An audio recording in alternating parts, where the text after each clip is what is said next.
మార్చి 3, 4, 5 ఖమ్మం కేంద్రంగా 3 పార్టీల ఆవిర్భావం జరిగినది.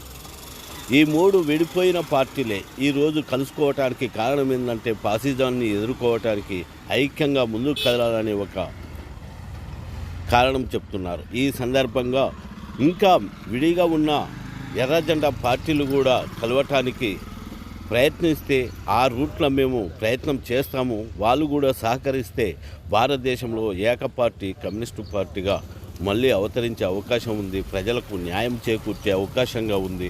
కమ్యూనిస్టు రాజ్యం రావటానికి అవకాశం ఉందంటూ మాట్లాడారు. నాయకులు సమస్యలను సాధనకు ఐక్యంగా కలిసి సౌహార్దపూర్ణంగా వచ్చినటువంటి వాళ్ళందరూ కూడా ఈరోజు జరుగుతున్నటువంటి కార్యక్రమానికి అందరికీ అభినందనలు తెలియజేస్తున్నాను. ఇది ఒక చారిత్రాత్మకమైనటువంటి అంశం, చారిత్రాత్మకమైనటువంటి సంఘటన ఈరోజు ఖమ్మం పట్టణంలో జరుగుతోంది. ప్రధానంగా 3 విప్లవ పార్టీలు మాస్ లైన్ అనే పార్టీని ఏర్పరచుకోవడానికి నిర్ణయించుకున్నాయి. దాంట్లో ముఖ్యంగా గడిచిన చరిత్రలో అంటే విప్లవోద్యమ చరిత్రలో గడిచిన చరిత్రలో జరిగినటువంటి తప్పులను సవరించాలని భావిస్తుంది. అట్లాగే పార్టీలలో ఒంటెత్తు పోకడలు అనుసరించినటువంటి విధానాలు కానీ అట్లాగే వివిధ అయినటువంటి సమస్యల వల్ల ఈరోజు విప్లవోద్యమంలో అనేక విభేదాలతో చీలిపోయినటువంటి సందర్భం ఉన్న కాలంలో అనేక మంది ఈరోజు కమ్యూనిస్టు ఉద్యమాన్ని ముందుకు తీసుకెళ్లడానికి వివిధ రకాలుగా వాళ్ళందరూ కూడా అనేక త్యాగాలు చేశారు, అనేక చర్చలు కూడా చేశారు. వాళ్ళ వివిధ పార్టీలలో కూడా చర్చలు జరిగిన సందర్భాలు ఉన్నాయి. అయితే ప్రధానంగా తెలంగాణ అంటే ఉమ్మడి ఆంధ్రప్రదేశ్గా ఉన్న సందర్భంలో సిపి రెడ్డి కానీ కొల్లా వెంకయ్య గారు కానీ మిగతా వాళ్ళందరూ కూడా సిపిఐఎం పార్టీ అనుసరించినటువంటి విధానాలకు వ్యతిరేకంగానే అనేక చర్చలు, రాజకీయ చర్చలు జరిపి బయటకు వచ్చినటువంటిది మన కళ్ళ ముందు ఉంది. అయితే 1969లో ఏర్పడినటువంటి చీలిక, ఆ సందర్భంగానే చీలిక ఏర్పడింది. ఆ చీలిక ఎందుకు ఏర్పడింది అనేది అందరికీ తెలిసిందే. అయితే ఆ తప్పులని సరిదిద్దాలనేది సిపిఎంఎల్ మాస్ లైన్ గా మేము భావిస్తుంది. ప్రధానంగా తెలంగాణ రాష్ట్రంలో ఉన్నటువంటి సిపిఎంఎల్ ప్రజాపందా పార్టీ ఈ రకమైనటువంటి గత చరిత్రలో జరిగిన తప్పుల్ని సవరిస్తూ ఒక ప్రధాన కర్తవ్యాన్ని చేపట్టింది.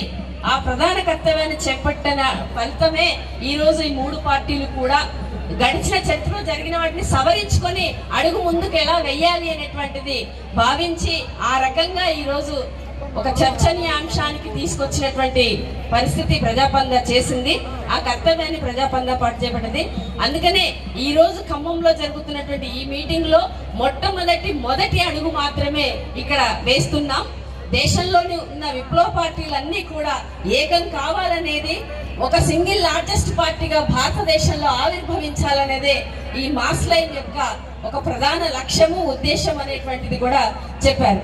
అట్లాగే భూస్వామ్య వ్యతిరేక పోరాటాలు కానీ మిగతా పోరాటాలని కానీ ఈరోజు భారతదేశంలో జరిగినటువంటి పోరాటాల ఫలితాలు, దానికి ఉన్నటువంటి త్యాగాలు ఇవన్నీ ఒక భాగం అయితే ఇప్పుడు భారతదేశంలో ప్రజాస్వామిక హక్కులు హరించబడుతున్నాయి, స్వేచ్ఛాయుతమైనటువంటి పరిస్థితులు లేనటువంటివి ఉన్నాయి.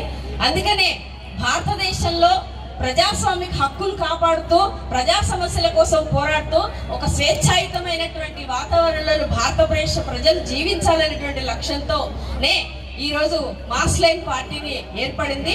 ఆ లక్ష్యం ఐక్యత కోసం తీవ్రంగా దేశంలో కృషి చేయాలని, అట్లాగే సింగిల్ పార్టీగా ఆవిర్భవించడం కోసం ఒక తీవ్రమైన ప్రయత్నం చేయాలని కూడా సిపిఎంఎల్ భావిస్తుంది. ఎందుకంటే ఈరోజు భారతదేశంలో ఆర్ఎస్ఎస్ బీజేపీలు హిందుత్వ రాష్ట్రంగా ఏర్పరచాలని అన్ని రకాల ప్రయత్నాలని చేస్తూ ఉంది. ఆదివాసీ హక్కులు, విద్యార్థుల హక్కులు, మహిళల హక్కులు, అట్లాగే దేశ ఆర్థిక వ్యవస్థకు సంబంధించినటువంటి కూడా కార్పొరేట్ కల్చర్ ని అనుసరిస్తూ ఈరోజు ఈ దేశంలో అనేక మార్పులు చేపట్టింది. అన్ని రకాల హక్కులను కూడా కాలరాస్తూ తన ఫ్యాసిస్ట్ విధానాలని మన మీద చేస్తూ ఉంది. అందుకనే ఈ రోజు ఆర్ఎస్ఎస్ బీజేపీని ఎదుర్కోవాలంటే, వాటి ఫాసిస్ట్ విధానాలను ఎదుర్కోవాలంటే ప్రధానంగా సైద్ధాంతికంగా తాత్వికంగా కూడా ఓడించాలనే లక్ష్యం సిపిఎంఎల్ మాస్ లైన్ పెట్టుకుంది. అంటే ఈ రోజు ఆర్ఎస్ఎస్ బీజేపీలు ఈ భారతదేశంలో అనేక రకాల ప్రయోగాలు చేస్తూ అనేక వైరుధ్యాలని విభేదాలను సృష్టిస్తున్న నేపథ్యంలో సైద్ధాంతికంగా అట్లాగే తత్వం ఏదైతే ఈ రోజు ప్రజల మీద రుద్దడానికి వేస్తుందో దానికి వ్యతిరేకంగా కూడా నిలబడాలని మాస్ లైన్ భావిస్తుంది. ఆ లక్ష్యం వైపుగా ప్రయాణం చేస్తుంది. అందుకనే ఈ రోజు ఉన్నటువంటి పరిస్థితి, చారిత్రక సందర్భం ఏంటంటే ఇది ఒక ప్రత్యేక సందర్భం, ప్రత్యేక పరిస్థితులు ఈ దేశంలో నెలకొన్నాయి కాబట్టి వాటిని వ్యతిరేకిస్తూ నిలబడాలి. అయితే అందరూ తెలుసుకోవాల్సిందంటే బీజేపీ ఆర్ఎస్ లో ఉన్నటువంటి పునాది ఈ దేశంలో కేవలం 3వ వంతు మాత్రమే ఎలక్టోరల్ దాంట్లో. ఆ 3వ వంతు దాంతో ఈ రోజు దాని బలం అంత బలమైంది కాదు. కానీ వాళ్ళు మేధావులని, పాలనలో ఉన్నటువంటి అడ్మినిస్ట్రేటర్స్ ని, పోలీస్ వ్యవస్థని, ఇతర అన్ని రకాల వ్యవస్థల్ని కూడా తమ చెప్పు చేతుల్లో పెట్టుకుని తన ఫ్యాసిస్ట్ విధానాలను అమలు చేయడానికి ఒక తీవ్ర ప్రయత్నం చేస్తుంది. అందుకనే ఈ రోజు ప్రతిపక్ష పార్టీలుగా ఉన్నటువంటి కేజ్రీవాల్ గానీ మిగతా అన్ని రకాల పార్టీల వాళ్ళు ఎవరైతే బీజేపీ ఫ్యాసిస్ట్ విధానాలను వ్యతిరేకిస్తున్నారో వాళ్ళందరినీ ఈడీ కేసులతో మిగతా వాటితో వాళ్ళ మీద దాడులకు పూనుకోవడం కాకుండా కేసులు పెట్టడము, అరెస్టులు చేయడము, జైళ్ళకి పంపించడం కూడా చేస్తున్నటువంటిది మనం చూస్తూ ఉన్నాం. ఆ రకంగా కేసులు పెట్టి హింసించేటువంటి వైఖరిని ఈ రోజు బీజేపీ తీసుకుంది. అట్లాగే ఆదివాసుల మీద, విద్యార్థుల మీద, మహిళల మీద, కార్మికుల పైన కూడా అన్ని రకాల దాడులకు పాల్పడుతూ ఈ రోజు వాళ్ళందరినీ కూడా దాడి చేస్తున్నటువంటి స్థితి మనం ఈ దేశంలో చూస్తున్నాం.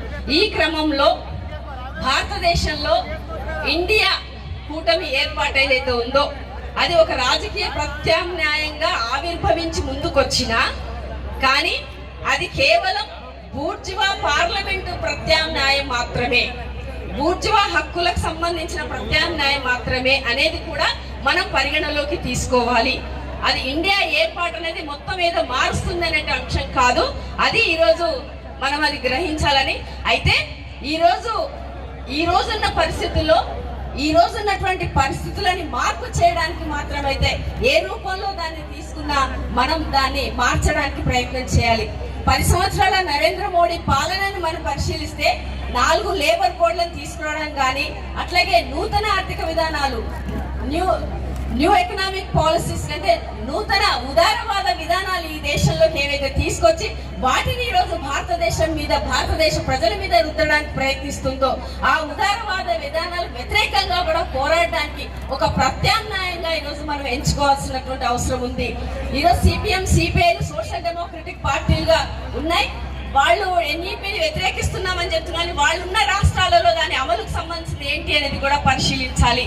అట్లాగే ఈరోజు ప్రజా వ్యతిరేకమైన విధానాలు ఏవైతే బీజేపీ ఆర్ఎస్ఎస్ ప్రజల మీద తెస్తున్నారో వాటికి వ్యతిరేకంగా తప్పనిసరిగా పోరాడాల్సినటువంటి పరిస్థితి ఈ రోజు దేశంలో తీవ్రంగా ఉంది.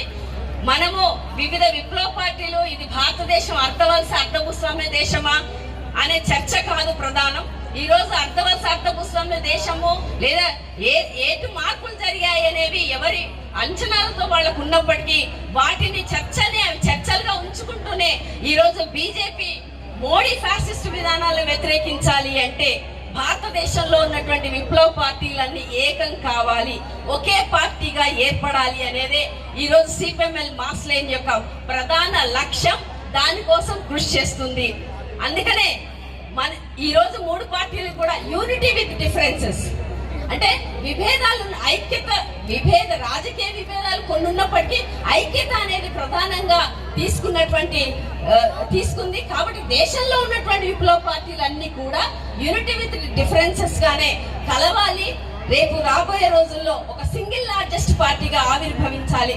అప్పుడు మాత్రమే ఫాసిస్ట్ విధానానికి వ్యతిరేకంగా పెద్ద ఫ్రంట్ ను కూడా ఏర్పరచాల్సిన అవసరం ఉంది, పోరాడాల్సినటువంటి అవసరం ఉంది.